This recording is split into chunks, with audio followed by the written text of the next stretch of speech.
So, when you think about your biggest risks as an athlete, what comes to mind? Probably your social media, right? Or maybe a tough opponent. But here's the thing. What if I told you the most serious threats aren't even online? They're in the physical spaces you walk into every single day. Let's break down what that means, and more importantly, how you can protect yourself. And this quote, it really gets to the heart of what we're talking about. Most people never see these threats coming. And it's not their fault. They've just never been trained to look for them. Now, this is not about being paranoid. It's about having professional awareness. It's about learning to see what's really there so that awareness becomes your first and your best line of defense. Okay, so let me paint a picture for you. We've got an athlete, let's just call him Malik. He's in the training room doing some totally normal rehab for a minor hamstring pull. It's a completely average day in a place that's supposed to be a sanctuary. One of the safest, most private spots in the whole facility. And as he's lying there, something just catches his eye. Way up in the air vent, there's this tiny, unnatural-looking black dot. Now, let's be honest. 99% of us would either not see it or just ignore it. Event's just event, right? But Malik was different.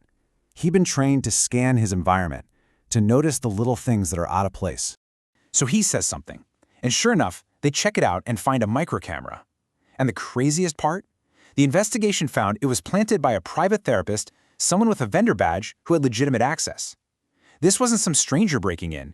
It was an insider threat. Someone who could just walk right through the front door. Because Malik was aware, they got that device out of there before any sensitive medical info, private conversations, or team strategies could be captured and leaked. Think about that. His training didn't just protect him, it protected the entire organization. And that is exactly why this skill is so critical. That whole story with Malik, it proves a really fundamental truth. Your environment itself is what we call an attack surface. Okay, so what in the world does that actually mean? Let's get into it. Yeah, so an attack surface isn't just about your digital stuff, like your phone or your laptop. It's literally every physical space you enter. The principle is super simple. If someone can see it, hear it, touch it, or plug into it, it's a potential vulnerability. It's a way for them to get to you or your information. And this applies absolutely everywhere. Just think about your daily routine. The locker room, the training facility, that hotel on a road trip, even your agent's office or sponsor event.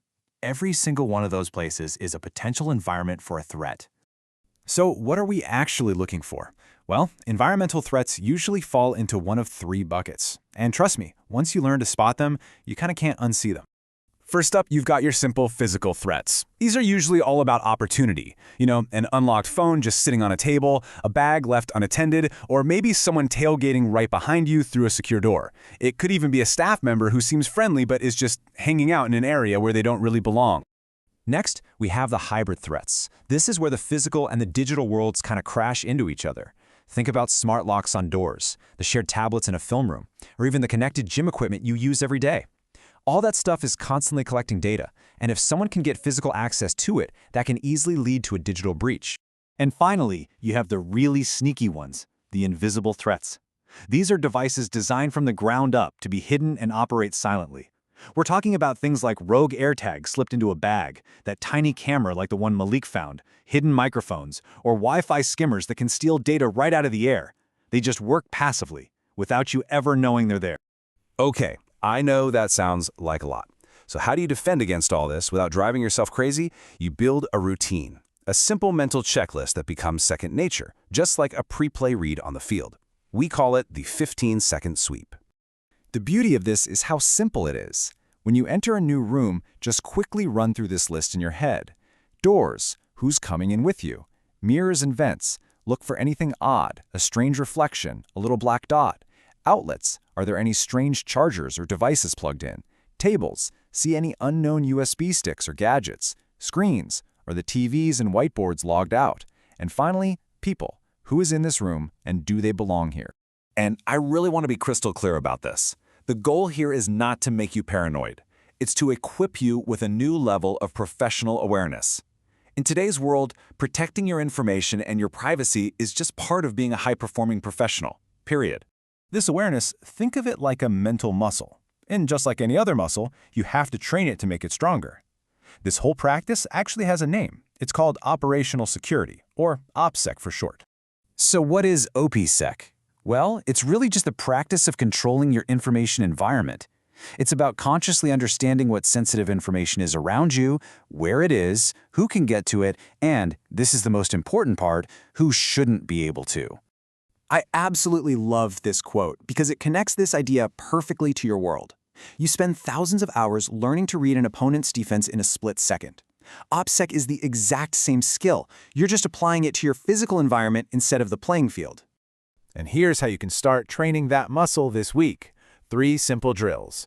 First, actually practice the 15-second sweep. The next new room you enter, just do it. Second, go on an unknown device hunt. Walk through your facility and just look for chargers, tablets, or phones that seem out of place. And third, practice people mapping. In your next team meeting, just mentally map out who's there and ask yourself if their presence makes sense. These simple drills are what build instincts. So, I'll leave you with this one question to think about.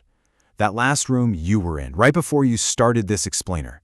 Maybe it was the locker room, an office, maybe even your own living room. What was in there? Who was in there? What did you miss?